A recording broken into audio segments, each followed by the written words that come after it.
ఈరోజు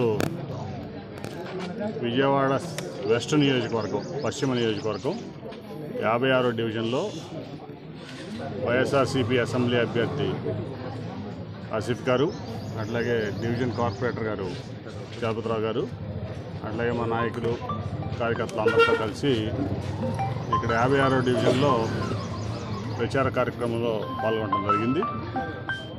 ప్రజల నుంచి కూడా అనూహ్యమైన స్పందన వస్తూ ఉంది. ముఖ్యంగా పశ్చిమ నియోజకవర్గం తీసుకుంటే ఇక్కడ మైనారిటీలు, బీసీలు, ఎస్సీలు, అట్లాగే పేదవాళ్ళు, నిరుపేదవాళ్ళు ఉండేటువంటి నియోజకవర్గం. ఎప్పుడు కూడా ఈ నియోజకవర్గం మొదటి నుంచి కూడా బీసీలు కానీ మైనారిటీలు కానీ ఎమ్మెల్యేలుగా ప్రజాప్రతినిధులుగా ఉంటున్నటువంటి పరిస్థితి అందరూ కూడా గమనించారు.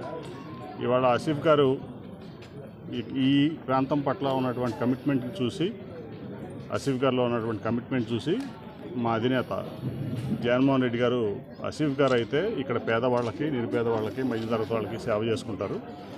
నిరంతరం ప్రజల్లో ఉంటాడు. ప్రజల సమస్యల పట్ల అవగాహనతో ఆ సమస్యల పరిష్కారానికి ప్రయత్నిస్తాడు, పరిష్కరిస్తాడని చెప్పి నమ్మి జగన్మోహన్ రెడ్డి గారు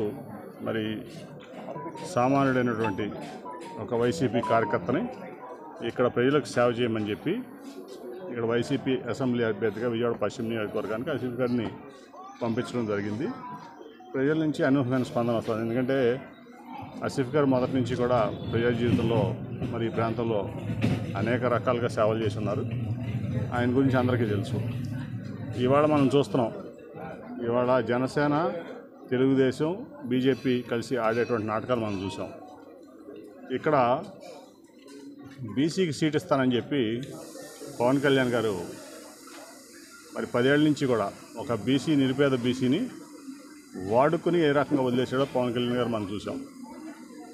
ఇవాళ పోతిరి మహేష్ అనే వ్యక్తికి ఇక్కడ సీట్ ఇస్తానని చెప్పి తెలుగుదేశం పార్టీ కూడా ఇక్కడ విజయవాడ పశ్చిమ నియోజకవర్గం జనసేన అలయన్స్లో ఇచ్చామని చెప్పి వాళ్ళు ఒక మైనార్టీని మోసం చేశారు. పవన్ కళ్యాణ్ గారు ఏమో బీసీని ఇక్కడ అభ్యర్థిగా ఇస్తానని చెప్పి పోతిరి మహేష్కి ఇస్తానని చెప్పి అతను వాడుకుని ఇవాళ అతను మోసం చేసి వదిలేసిన పరిస్థితి చూసాం. ఒక అపర కుబేరుడైనటువంటి ఒక సుజనా చౌదరిని తీసుకొచ్చి ఇక్కడ బీసీలు, మైనార్టీల నియోజకవర్గంలో ఇక్కడ అభ్యర్థిగా ఏ రకంగా నిలబెట్టారని చెప్పి నేను చంద్రబాబు నాయుడు గారిని, పవన్ కళ్యాణ్ గారిని ప్రశ్నిస్తా ఉన్నా. నాకు తెలిసి మైనార్టీలని, బీసీలని మోసం చేస్తూ ఇవాళ సుజనా చౌదరి గారికి చంద్రబాబు నాయుడు అట్లాగే పవన్ కళ్యాణ్ ఈ సీట్ని అమ్మేసుకున్నారు. నిజంగా కూడా ఈ 12 సంవత్సరాలు రాజ్యసభ మెంబర్గా ఈ ప్రాంతం నుంచి సుజనా చౌదరి ఎన్నికయ్యాడు, హైదరాబాద్లో ఉంటున్నప్పటికీ కూడా. అట్లాగే దాదాపు 3 ఏళ్ళు కేంద్ర మంత్రిగా చేశాడు. ఈ విజయవాడకి కనీసం ₹1 పనైనా చేసినటువంటి పరిస్థితి ఈ సుజనా చౌదరికి లేదు. అంతసేపు తన సొంత వ్యాపారాలు, తన సొంత వ్యవహారాలు తప్ప, కేంద్రంతో లాబింగ్ చేసుకుని తన సొంత పనులు చక్కబెట్టుకునేటువంటి పరిస్థితి తప్ప ఈ ప్రాంతానికి ఆయన కేంద్ర మంత్రిగా ఒరగబెట్టింది ఏం లేదు. అట్లాగే చంద్రబాబు నాయుడు 100 కోట్లు కూడా విజయవాడ నగరానికి ఇచ్చినటువంటి పరిస్థితి లేదు. అట్లాగే ఈ పశ్చిమ నియోజకవర్గం అంతకుముందు వర్షం వస్తే మీకు అందరికీ తెలుసు మొత్తం మునిగిపోయేది, పడవలు వేసుకుని తిరిగే పరిస్థితి ఉండేది. ఆ రోజు నేను ఎంపీగా 3 రోజుల్లో కేంద్ర మంత్రిని ఒప్పించి, అర్బన్ డెవలప్మెంట్ మంత్రిని 480 కోట్లు ఈ ప్రాంతాన్ని తీసుకొస్తే వాళ్ళ మంచిగా స్టామ్ వాటర్ డ్రైన్, వరద నీటి కాలువలన్నీ వేసుకుని ఈ ప్రాంతం వరద నీటి ముప్పు నుంచి సేవ్ చేయగలిగాం. అట్లా కనకదుర్గ ఫ్లైఓవర్ వేసుకున్నాం, అనేకం చేసాం. ఆ పరిస్థితిలో ఈ ప్రాంతానికి ఏ రకంగా ఉపయోగపడిన వ్యక్తిని, ఒక అపర కుబేరుణ్ణి, ఒక నిరుపేదలు నివసించేటువంటి ప్రాంతంలో మైనార్టీలు, బీసీలు సీట్ అయినటువంటి ఈ ప్రాంతంలో తీసుకొచ్చి ఏ రకంగా ఇక్కడ పోటీకి పెడుతున్నారో వీళ్ళు ముగ్గురు సమాధానం చెప్పాలి. పవన్ కళ్యాణ్, అట్లాగే చంద్రబాబు నాయుడు, అట్లాగే బీజేపీ కూడా. అట్లాగే చంద్రబాబు నాయుడు గారు ఇవాళ బీజేపీతో పొత్తు పెట్టుకున్నాడు. మళ్ళీ ఆ రోజు రాష్ట్రం కోసం పొత్తు పెట్టుకున్నానని 2014లో చెప్పాడు. 650 హామీలు ఇచ్చారు ఈ ముగ్గురు కలిసి, పవన్ కళ్యాణ్ గారును, చంద్రబాబు, అట్లాగే బీజేపీ కలిసి. ఆ తర్వాత 2018లో నాతోనే అవిశ్వాసం తీర్మానం పెట్టించాడు. ఏంటంటే రాష్ట్రానికి ఏం ఉపయోగపడలేదు, బీజేపీ వాళ్ళు కేంద్రం రాష్ట్రానికి ప్రత్యేక హోదా ఇవ్వట్లేదు, పోలవరానికి నిధులు ఇవ్వట్లేదు, అట్లాగే విభజన హామీలు చేయట్లేదు, కడప ఉక్కు ఫ్యాక్టరీ ఇవ్వట్లేదు, విశాఖపట్నం రైల్వే జోన్ ఇవ్వట్లేదు, ఏది కూడా వీళ్ళు చేయట్లేదని చెప్పి ఆ రోజు నాతోనే అవిశ్వాస తీర్మానం పిలిచి మరి తన సొంత ప్రయోజనాల కోసం అక్కడ ఆయన ప్రధానమంత్రి అవుదామని ఇక్కడ కొడుకుని ముఖ్యమంత్రిని చేసుకుందామని చెప్పి చేసిన పరిస్థితి. తర్వాత 2019 ఎలక్షన్లో జగన్ గారి దెబ్బకి బొక్కబారులు పడినటువంటి పరిస్థితి కూడా మీరు అందరూ గమనించారు.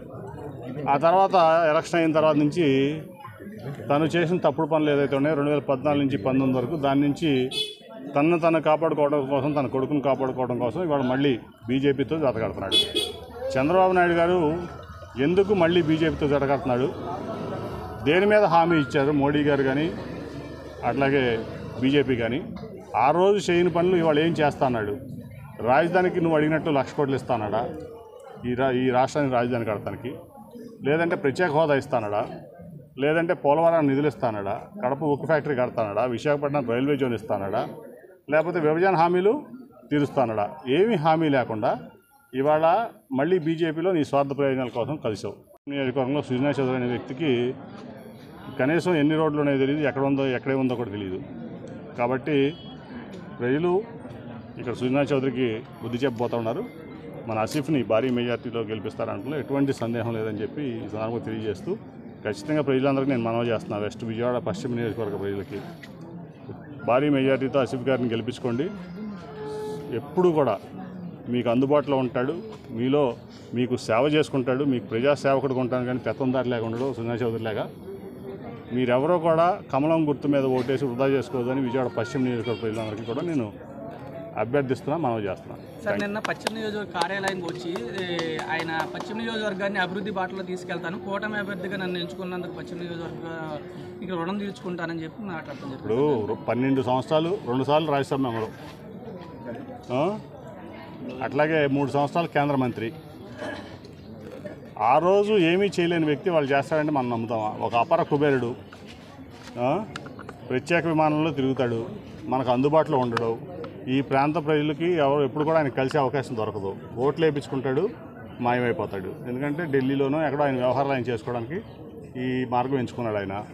ఆ సంగతి అందరికీ తెలుసు. 3 సంవత్సరాలు కేంద్ర మంత్రిగా ఉండి కనీసం ఈ వెస్ట్ నియోజకవర్గం కాదు, ఈ విజయవాడ పార్లమెంట్కి కానీ ఈ రాష్ట్రానికి కానీ నీ వల్ల ₹1 ఉపయోగం ఉందా? ₹1 పని రాష్ట్రానికి చేసామని నేను సుజనా చౌదరి గారిని డైరెక్ట్గా క్వశ్చన్ చేస్తాను.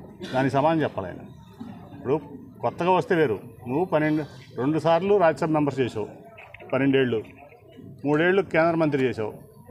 నీ వల్ల ఈ రాష్ట్రానికి మేలు జరిగిందా?